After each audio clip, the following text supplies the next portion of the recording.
Hello everyone, this is PKO Entertainment and we are back again, and here now we have another video for you, and this will be a review of Titans Season 3. Now there will be spoilers about this review, so just beware, just in case you haven't caught up yet with all of the episodes, and you can catch up with them all available on HBO Max. You can also check out reviews of the previous seasons of this show, and I will leave the links within the description as well. Now just to give a quick summary over the main themes that we saw throughout this season, and the primary story throughout this series was the Redhood story arc, a very loose adaptation of the famous Death in the Family comic book storyline.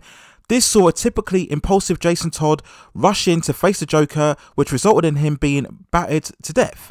Now he ends up being revived by the Scarecrow, who is the main antagonist throughout this season.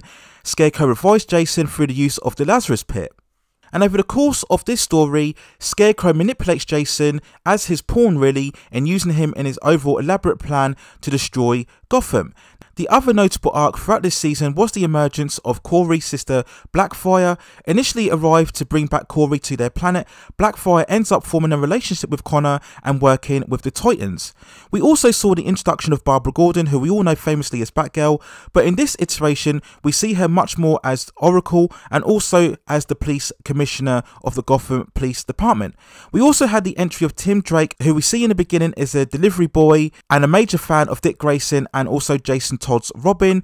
Over the season he becomes far more resourceful in his detective skills, and he also ends up teaming with the Titans.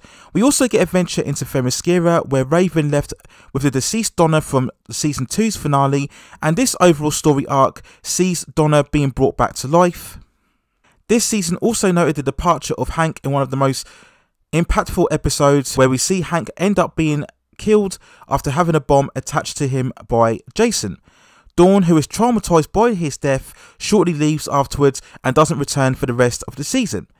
Now in terms of the overall show, I've always said that Titans always has potential. The production levels and budget are very good. I like all of the actors within their roles, and there is certainly a serious intent here to tell a far more substantial and intense and exciting comic book story. But unfortunately the series is constantly let down by its bad writing, constant plot holes and just huge gaps in logic, and it really makes it a frustrating show to watch. And sadly many of those traits affect this season consistently as it goes on, and it actually gets worse with each episode, where it becomes increasingly annoying having to question certain characters' motivations and methods. There are so many things that don't make sense throughout the show, and they're just too stupid to be able just to gloss over, turn your brain off and just enjoy the show. Now I could spend the next hour going over the many silly elements that we saw throughout this season, but some of them include Beast Boy somehow being to meld with bats and then being able to turn into a man bat and then carry Dick over to the Lazarus Pit.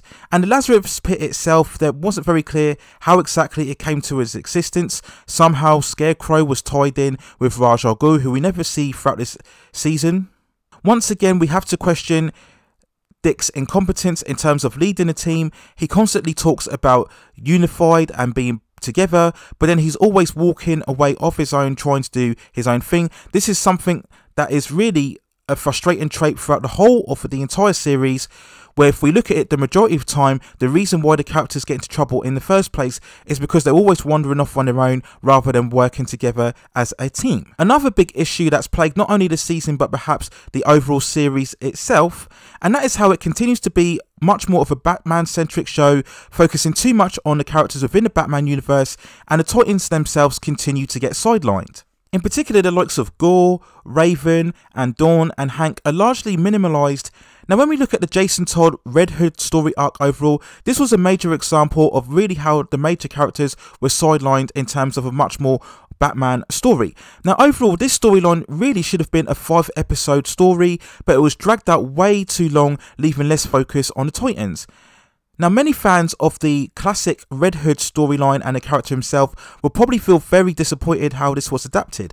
Now initially there was a good start in the first opening 3 episodes I would say, and I can remember when a lot of fans were looking at the trailer and these first couple of episodes, they were getting very excited to see how they would push through with this overall story. And personally, I think they just went in the wrong direction in terms of handling the character. Now, when we look at the source material, and in particular, very good animated movie Batman Under the Red Hood, the primary motivation for Jason was fueled by getting revenge on the Joker.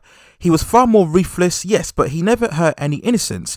But here they really changed that. Jason's motivation overall is very pointless. He's constantly angry at both Bruce and the Titans, but it wasn't down to them for him falling to his death. He charged in to face the Joker on his own against Bruce's advice, so it never makes truly sense why exactly he wants to take the Titans apart. Why does he want to dismantle the team? Why is he so angry at Bruce when they had nothing to do with him dying in the first place? We have other instances when he steals the toxin or a substance of the toxin from Scarecrow and he infuses it in certain thugs, and then they go out and then he basically instructs them to go into the cafe and kill or assault Tim's parents. Now, why did he do that? Again, there were large outbreaks of violence that really didn't make much sense about the character. We then look at Scarecrow, who was the primary antagonist throughout this series. And he starts off as a very intelligent, smart personality. We see him in the beginning when he's much more of an advisory to the police department, helping them to chase down criminals.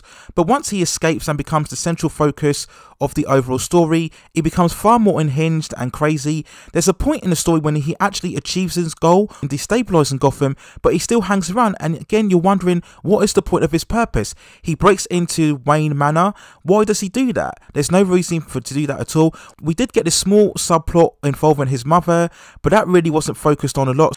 And as a villain, he just continues to lose more credibility as the story progresses. We then have to talk once again about Bruce Wayne. And actor Ian Glenn, as good as he is, I still feel he is massively miscast in the role as Bruce Wayne. But the direction taken with him this season, making him far more of a dismantled, almost of a fractured personality, really unsure of himself. He takes certain actions and then never takes responsibility of them, always running away in terms of facing the problems head on. We see this in the beginning when, following Jason's death, he then proceeds to kill the Joker, something that Batman would never do, and then instead of sticking around and helping out with the fallout, he then proceeds to run away and tries to leave Dick in charge, telling him to be a better Batman. This is something that would never make sense. Again, Dick is not trying to be a Batman, and Bruce Wayne would never run from his problems. This is something that they've had really throughout the whole entire series, and this iteration of Bruce Wayne I just really don't like. We then talk about Donna's resurrection, and in the beginning it made sense with Raven taking her back to Themyscira in order to revive her, but the process that we saw in order to bring back Donna to life never made sense. We basically had a story arc where she was trapped in another realm and she was set on a train, and for some reason she met Tim Drake there, who we remember was shot by Scarecrow in the latter stages of the season. So first of all, why was Tim in the same place as Donna was?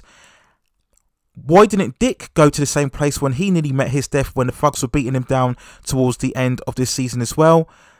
They met Hank throughout the storyline later on, and they almost indicated that it was almost possible for Hank to be revived, which didn't make sense given that his body had been blown to bits. When Donna is eventually revived, she somehow manages to leave Themyscira without anybody detecting her. With a new change of clothes, she somehow goes over the mansion to catch up with Bruce, who's about to kill himself by setting fire within the mansion. Again, this made absolutely no sense. How quickly did Donna get there? She didn't have any money or resources to find Bruce. So again, this is a lot of the gaps in logic that we saw throughout the season. We then look at Blackfire, who for me, I felt very disappointed because in the beginning, and certainly when we look at the end credits teaser for season 2, every intention was given that Blackfire was going to be a substantial villain throughout this season, but that didn't turn out to be the case, and the way that her story ends is so underwhelming. We get some hints about Kori's destiny and how she wasn't really choosing to be the one with the power. It was Blackfire, but then she took her power, and it really didn't matter. Following scenes where Kori was having all of these visions, but really that didn't amount to much. We talk about Hank's death, and that was certainly an impactful moment without the story, but the fact that Dawn, having inadvertently been responsible for setting off the bomb to kill Hank, the fact that she doesn't stick around, she just basically flies off to Paris for no reason, instead of trying to help them track down Jason, really was out of touch with the character, and essentially was a way of, I guess, of writing it out of the show because there were too many characters. We also have to ask whether Scarecrow was really a powerful enough villain that the Titans themselves couldn't end up taking on. Now, again, this goes back to the initial problem that multiple times the Titans were too busy being separated, and had they just stuck together and worked together as a unit, they would have taken out Scarecrow far easier. We also have other problems when Dick is almost killed and then he goes into the Lazarus pit, and then we see dream visions of him and his parents. which was fair enough, but then he comes across a black girl who calls him daddy. That didn't make any sense. And then somehow when he comes out of the Lazarus pit, he ends up in a different suit as to the Nightwing costume than what he was in when he was initially killed. So there are so many gaps in logic throughout this show, and it really does ruin the overall viewing experience. Now, the finale itself was very by the numbers, wrapping things up all too quickly. Jason faced absolutely no repercussions for his actions. He just leaves. Connor destroys Blackfire's ship and then goes back to rebuild it later. They tried to build this strong relationship between both Connor and Blackfire, and they give hints whether Blackfire will stay with the team for a while, but in the end she just goes back to her home anyway. So you really wonder what was the point of her role throughout this show. And really, when you look at this finale, it really seems like the writers were just in a quick rush to finish everything off so quickly, and then they could push ahead for season 4. Now, despite the multiple issues that I've pointed out throughout this video so far, there were a few positives. As I mentioned once again, all of the actors for the most part perform and look good in their roles overall. I did like the new costume looked for Starfire, that was very cool. And I actually liked Blackfire to a degree as a character. She wasn't just a one-note personality. I did enjoy the relationships that she struck, particularly with Connor throughout the show. I did also like Barbara Gordon's character. She had a very much of a fierce personality. There was good chemistry between her and Dick that we saw earlier parts throughout the season. And I also think the level of fight choreography and action was probably at its best standard for the entire series. So after weighing up all the pros and cons throughout the season, if I have to give it an overall score, I would give it a 5.4 out of 10. As I mentioned before, it had the budget, it had the good production values, and the cast continue to act well within their roles, but unfortunately this show is just let down by just really bad writing and illogical storytelling, and it really affects the whole product. Now, despite this, I think it's overall probably the best season throughout the entire series, even though I do feel that Deathstroke was a far more compelling villain than what Scarecrow was. So we do ask, going into season 4, where exactly will they take the direction of the show? The fact that the Titans are going back to San Francisco, I think, is a good sign.